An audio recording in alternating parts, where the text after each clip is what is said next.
A quorum being present, the committee will be in order. Before we proceed with the business for which we are gathered today, I'd like to recognize myself for a brief statement. On Monday, the committee visited the National September 11 Memorial and Museum in New York City. On September the 11th, 2001, one of the worst days in the history of our nation, but also was one where we saw endless and inspiring acts of bravery and heroism. When we visited the memorial and then had lunch with first responders, we were reminded of the spirit of America and the qualities that make Americans exceptional. We were also reminded of the original purpose of this committee as we get further and further from that day 23 years ago. We can never forget the lessons that we learned from it. I now recognize the ranking member, Mr. Thompson, for a brief statement. Thank you, Mr. Chairman. Today we mark the 23rd anniversary of the 9/11 terrorist attack. After those attacks that claimed thousands of innocent American lives, we made a vow to never forget. However, in today's political climate, I fear that we've forgotten the heroism and sacrifice that immediately followed that dark day. Friends and neighbors put protecting this country and our democracy ahead of our political ideology and party, even their own well-being. We stood united for the United States. I continue to pray for the souls we lost on September 11, 2001, for the families to find healing, and for those brave first responders who are still suffering from the effects of the recovery efforts. And as we enter the home stretch for raucous election season, I hope we can all keep in mind our shared commitment to this great country, just as we did 23 years ago. Mr. Chairman, I yield back. The gentleman yields. I'd like to now play a short video remembering September 11, 2001. Clerks, please play the video.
I can hear you.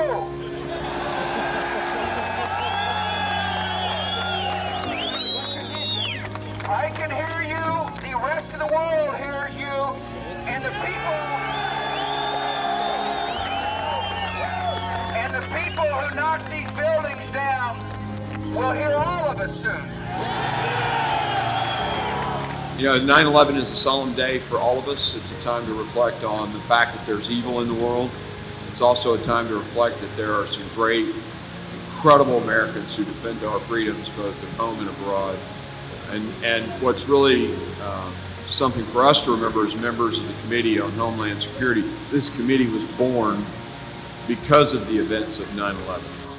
It's a sad day in American history and in our global history, but also standing here on this sacred spot is a reminder that we as a nation have persevered as we have to work together to protect our country and to protect the freedoms and democracy that we hold dear as Americans. Over the last 2 decades, we have really been at the forefront of keeping this country safe, of sharing information, and to making sure that an attack like what happened on September 11th never happens again. And it is really our job.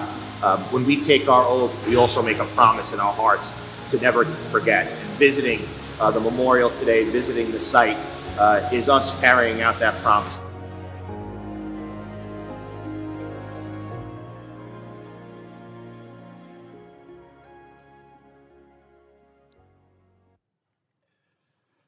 I want to thank the members who were able to make that trip, and I want to thank the comms team for putting that together. That was very well done.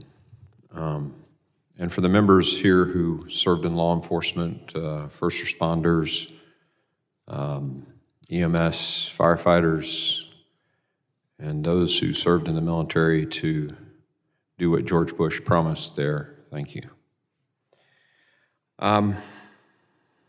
Let's ask everyone to rise for just a few moments. We'll have a moment of silence in honor of the victims of 9/11.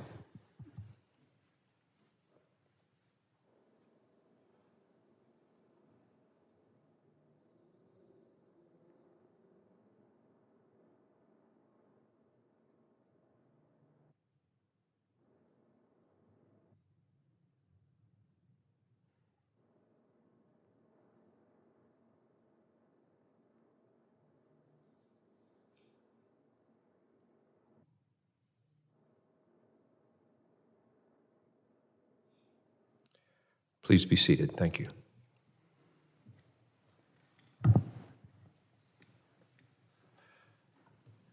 The committee is meeting today for consideration of 3 bipartisan pieces of legislation: H.R. 9459, the Producing Advanced Technologies for Homeland Security Act; H.R. 9460, the DHS Joint Task Force's Reauthorization Act of 2024; and H.R. 9458, the Enhancing Stakeholder Support and Outreach for Preparedness Grants Act. Without objection, the chair is authorized to declare the committee in recess at any point. Pursuant to Committee Rule 7C, any requests for recorded votes may be postponed. I now recognize myself for an opening statement. The measures under consideration today reflect our shared bipartisan commitment to ensuring that the Department of Homeland Security is equipped with authority it needs to carry out its critical functions. H.R. 9459 reauthorizes DHS's other transaction authority and important mechanisms that allow DHS to create flexible agreements with non-traditional entities to obtain valuable research and technological procurements to achieve its mission. The bill also includes common sense transparency efforts that keep both the public and Congress aware of the use of these agreements. And I thank the sponsor of this bill, the gentleman from Mississippi, Mr. Guest, as well as the gentleman from Maryland, Mr. Ivey, for their bipartisan work on this measure. H.R. 9460 extends DHS's authority to establish and operate joint task forces for 2 years.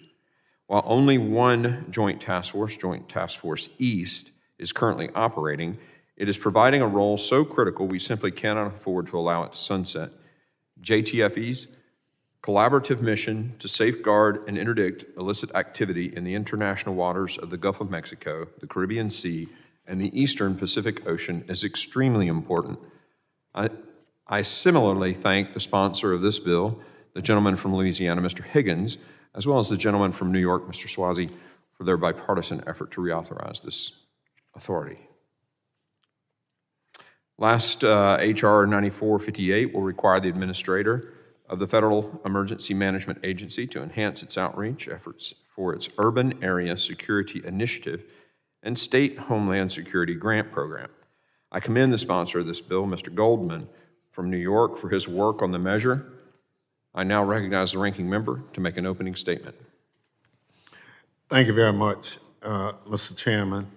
Today's markup in this committee represents the shared commitment to America's homeland security I mentioned in my earlier remarks, and I'm happy to support all 3 measures on the agenda. As we sit here today, communities along the Gulf Coast, including my district, are bracing for Hurricane Francine. Hurricane Francine is a reminder that we must do everything in our power to support communities by ensuring they have the resources, guidance, and support they need to weather disasters and recover swiftly. At today's markup, Representative Dan Goldman, who represents Ground Zero and cannot be with us today, as he is with constituents and President Biden, at the 9/11 Memorial, has authored H.R. 9458, the Enhancing Stakeholder Support and Outreach for Preparedness Grants Act. The bill, which I am proud to co-sponsor, will require that the Federal Emergency Management Agency improve outreach to and gather input from state, local, tribal, and territorial stakeholders for the State Homeland Security Program and the Urban Area Security Initiative. H.R. 9458 is a product of years of this committee's oversight work and would direct FEMA to provide continuous stakeholder engagement throughout the grant process. I applaud Representative Goldman for his work advancing this measure today, and I'll have more to say about it when it's called up. The other two measures on today's agenda extend important DHS authorities. H.R. 9460, authored by Representative Clay Higgins and co-sponsored by Representative Tom Swazi, would reauthorize the Secretary of Homeland Security's authority to establish and operate joint task forces through 2026 to conduct joint operations using DHS personnel and capabilities. The bill also includes new accountability and transparency mechanisms to improve congressional oversight of joint task forces. H.R. 9459 from Representative Michael Guest and Representative Glenn Ivey would authorize DHS to use other transaction or OT authority for an additional 3 years through September 2027. OT authority allows DHS to carry out research and prototype projects not subject to federal acquisition regulations. These projects often focus on cutting-edge, emerging technologies that are otherwise not yet available to the federal government. Extending these important authorities before the end of the month is critical, and I urge the chairman to do everything in his power to ensure the committee gets adequate floor time to send these measures to the Senate. Mr. Chairman, there were many bills that did not make it to today's agenda, and I hope we can advance them in short order. In particular, I would like to express my support for H.R. 5840, Representative Garrett Gray's Transportation Security Screening Modernization Act, and H.R. 9469, Representative Robert Garcia's Pipeline Security Act. The Transportation and Maritime Security Subcommittee has worked collaboratively on both measures, and I hope that we can be on the agenda for the committee's next markup. Finally, Mr. Chairman, the committee went to the floor this week on several Republican suspension measures, but I'd like to remind the committee that Democrats have only been able to advance 2 of our suspension measures on the floor of this entire Congress. Going to the floor on bipartisan suspension measures has been a tradition of this committee and a tradition that benefits both sides of the aisle regardless of who is in the majority. I hope, Mr. Chairman, it will be possible before the end of the month to go to the floor in a bipartisan fashion on suspension bills. With that, Mr. Chairman, I yield back. Thank you, Ranking Member Thompson. Other members of the committee are reminded that opening statements may be submitted for the record. I now, pursuant to notice, I now call up H.R. 9459, the Producing Advanced Technologies for Homeland Security Act. The bill was circulated in advance and printing copies are available. The clerk shall designate the bill. H.R. 9459, to amend the Homeland Security Act of 2002 to enable secure and trustworthy technology through other transaction contracting authority and for other purposes. Without objection, the first reading of the bill is dispensed with and is considered read and open to amendment at any point. The gentleman from Mississippi, Mr. Guest, is now recognized for 5 minutes to speak on the measure. Mr. Chairman, thank you for leading this markup and for the consideration of the bill introduced by myself and my good friend from the state of Maryland, Mr. Ivey. H.R. 9459, Producing Advanced Technologies for Homeland Security Act. Mr. Chairman, given the ever-involving needs to achieve the mission at the Department of Homeland Security, the department was granted previously the authority to enter into OTAs, or other transactional agreements. These legally binding agreements allow the department to engage with non-traditional contractors that would not normally do business with the federal government. Those contractors, from small businesses, from innovators to public university, help meet the department's research and development or prototype needs. These prototypes help CBP detect threats and illicit goods hidden inside vehicles at the border. They help CDP to research machine learning practices. They include projects from my home state of Mississippi to develop sensors for unmanned maritime vehicles for DHS and the United States Coast Guard. Mr. Chairman, the importance of these projects cannot be overstated. The authority to enter into these contracts expires on September 30th of this year, and I'm happy that we are taking a bipartisan approach to reauthorize this legislation.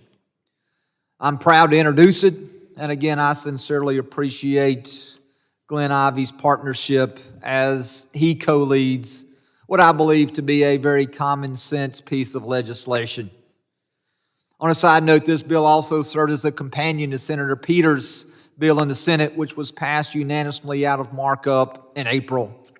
This bill would extend the department's OTA authority by 2 years to 2026.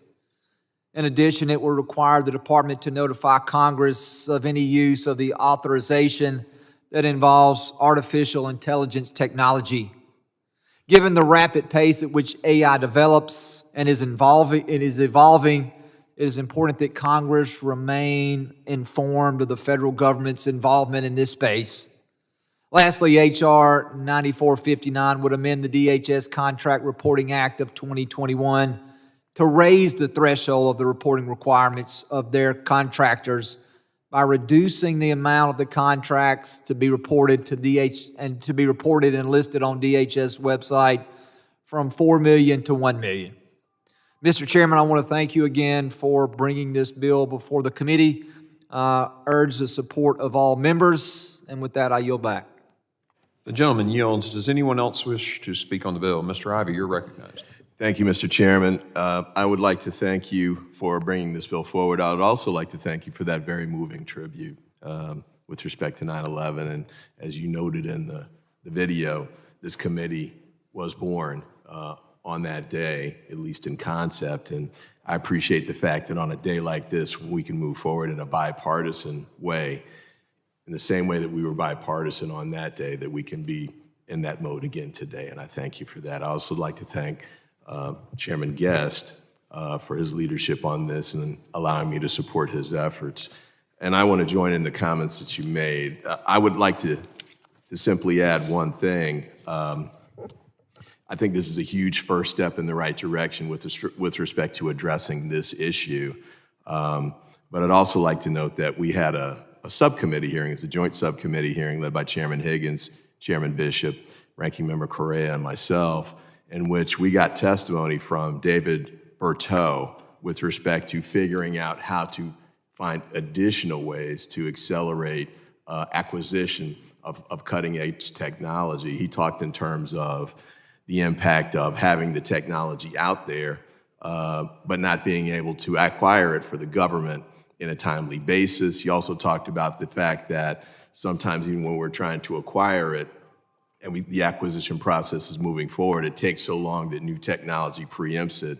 And another issue that I heard from one of these businesses in my district is that sometimes they've developed a new technology, but the government can't use it because it's got a 5-year contract or something along those lines that keeps going. And so they spend 2 or 3 years more on the old technology instead of using the new technology that would advance the interests of the United States and provide, in our context, superior protection for the homeland. So I thank the committee, the chairman, all 3 chairs that I mentioned a moment ago for their leadership on this issue. I don't know if we've got time to get this done this Congress, but I hope that we can find a way working through this committee or other committees that deal with acquisition issues to move that piece forward as well. It'd be a huge step in the right direction for the United States, and it makes sense on a bipartisan basis, and allows us to maximize the technological edge that we have here in the United States with respect to our adversaries. And with that, I yield back. Point well taken. Does anyone else wish to speak on the bill? Are there any amendments to the bill?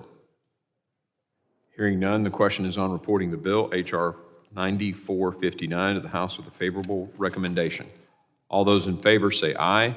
Aye. All those opposed, no. In the opinion of the chair, the ayes have it, and the motion is agreed to. Without objection, the motion to reconsider is laid upon the table. Pursuant to notice, I now call up H.R. 9460, the DHS Joint Task Forces Reauthorization Act of 2024. The bill was circulated in advance and printed copies are available. The clerk shall designate the bill.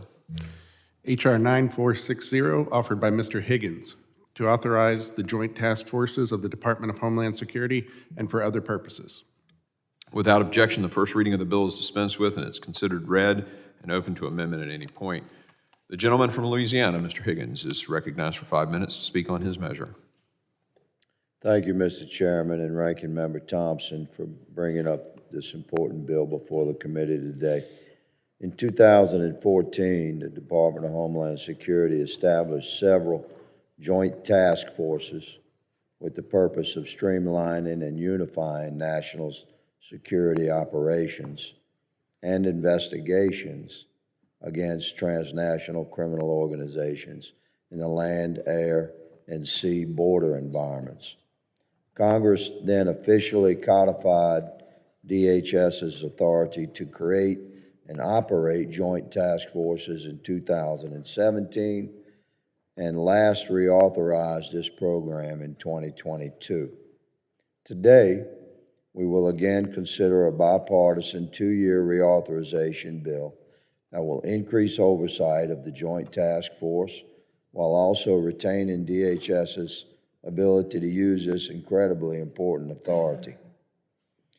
DHS continues to operate Joint Task Force East, also known as JTF East, which has proven to be markedly successful dealing with complex problems facing the homeland and the maritime environment.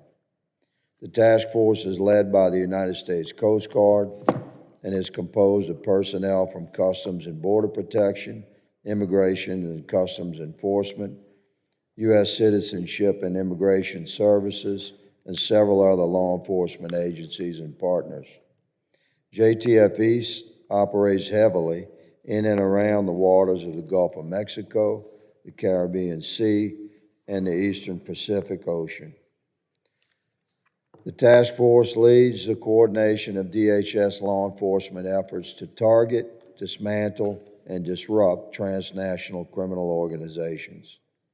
In 2023, the task force increased resources to prepare and respond to maritime mass migration incidents and to support Operation Vigilant Sentry.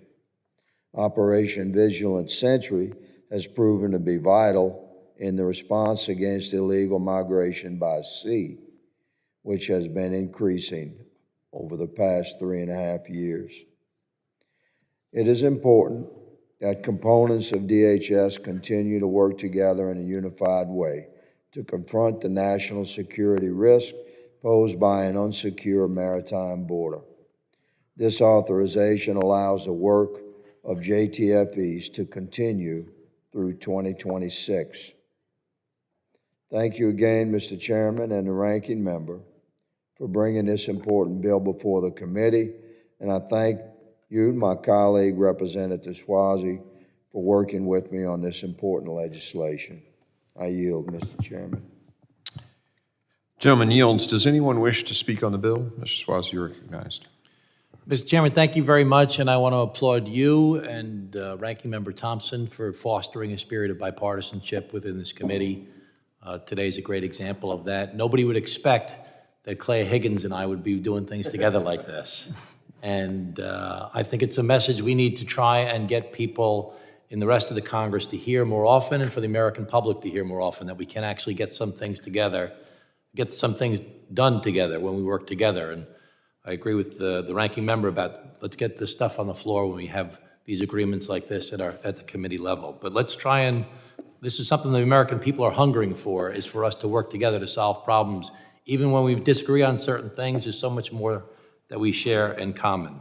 So I'm pleased to help co-lead the bipartisan Joint Task Force Resolution Act of 2024 with my colleague, Representative Clay Higgins, who I've actually visited his district in the past, and I want to thank him again for his hospitality. This is a bipartisan common sense bill that first and foremost is focused on securing America's borders, specifically securing the southern border's maritime routes. Again, I want to thank Congressman Clay Higgins for working and allowing me to be part of this. We need to secure our southern border. The Department of Homeland Security's Joint Task Force's authority is one of the essential operations that help us keep it secure. Joint task forces allow DHS to establish joint operations, as was described by Representative Higgins already. And we need to degrade transnational criminal activity. This is a great example of success in the Joint Task Force East. In the past calendar year, hundreds of migrants were interdicted. Over 55,000 kilograms of illicit cocaine valued at over $1.7 billion was captured. Illegally harvested fish valued at over $900,000, and over 350 illegal firearms and over 26,000 rounds of ammunition. So this is an example of government working the way it's supposed to, but we need to do more, and we need to do more things like this. So again, I'm happy to be a part of this bill, and I appreciate Representative Higgins, and I appreciate you, Mr. Chairman, and our ranking member for working together and encouraging the spirit of bipartisanship to get things done on behalf of the American people. And I yield back. The gentleman yields. Does anyone else wish to speak on the bill? Are there any amendments to the bill? Hearing none, the question is on reporting the bill, H.R. 9460, to the House with a favorable recommendation. All those in favor say aye. Aye. Aye. All opposed, no. In the opinion of the chair, the ayes have it. The motion is agreed to. Without objection, the motion to reconsider is laid on the table. Pursuant to notice, I now call up H.R. 9458, the Enhancing Stakeholder Support and Outreach for Preparedness Grants Act. The bill was circulated in advance, and printed copies are available. The clerk shall designate the bill. H.R. 9458, to amend the Homeland Security Act of 2002 to enhance outreach for the Urban Area Security Initiative and the State Homeland Security Grant Program of the Department of Homeland Security, and for other purposes. Without objection, the first reading of the bill is dispensed with, and it is considered read and open to amendment at any point. The gentleman from Mississippi, Mr. Thompson, is recognized for 5 minutes to speak on the bill on behalf of Mr. Golden. Thank you very much, Mr. Chairman. In the aftermath of the tragic September 11th attacks, our nation made a vow to never allow such devastation to occur again. As part of that commitment, the Department of Homeland Security, through the Federal Emergency Management Agency, has since distributed over $55 billion in preparedness grants. Preparedness grants provide essential resources to enhance community preparedness and responsible capabilities. In 2021, I asked the Government Accountability Office to review how FEMA conducts outreach to state, local, tribal, and territorial officials throughout the grant process. In January, GAO released a report highlighting significant challenges in the transparency and communication surrounding the preparedness grants. Mr. Chairman, I request unanimous consent to include in the record the GAO report entitled Homeland Security Grants, DHS Implemented National Priority Areas, but could better document and communicate changes. Without objection, so ordered. GAO found that grantees reported issues with meeting the grant requirements outlined by FEMA due to insufficient communication and delayed notification. Effective communication with stakeholders about changes is critical to ensure grantees can successfully meet program requirements and maximize the impact of these critical resources. Congressman Goldman's bill, the Enhancing Stakeholder Support and Outreach for Preparedness Grants Act, which I'm proud to co-sponsor, is a critical step in ensuring that FEMA's engagement with stakeholders is robust and effective. This legislation mandates that FEMA provide ongoing outreach, engagement, education, technical assistance, and support to stakeholders before, during, and after grant awards. It also requires FEMA to collect feedback from stakeholders to strengthen the grant process. Additionally, the bill directs GAO to report on the effectiveness of FEMA's efforts within 2 years and mandates that FEMA submit a detailed report to Congress on stakeholder outreach and engagement. This bill aims to ensure a transparent, responsive, and effective process for allocating these vital funds. Lastly, I'd like to thank GAO for working on the report, the Major City Chiefs Association, and the International Association of Fire Chiefs for endorsing the legislation. I urge my colleagues to support the bill. And with that, Mr. Chair, I yield back the balance of my time. Gentleman yields. Does anyone else wish to speak on the bill? Are there any amendments to the bill? Hearing none, the question is on reporting the bill, H.R. 9458, to the House with a favorable recommendation.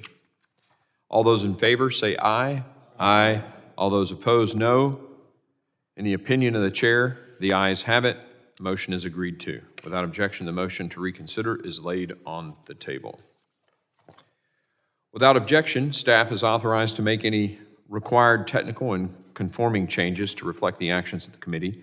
This concludes the consideration of the bills noticed by the committee for today. Ranking Member. Mr. Chairman, pursuant to Clause 2L of Rule 11, I request that members have 2 calendar days to file with the clerk of the committee supplemental, additional, or minority views on the measures ordered reported by the committee today. So ordered. There being no further business, without objection, the committee stands adjourned. Thank you all.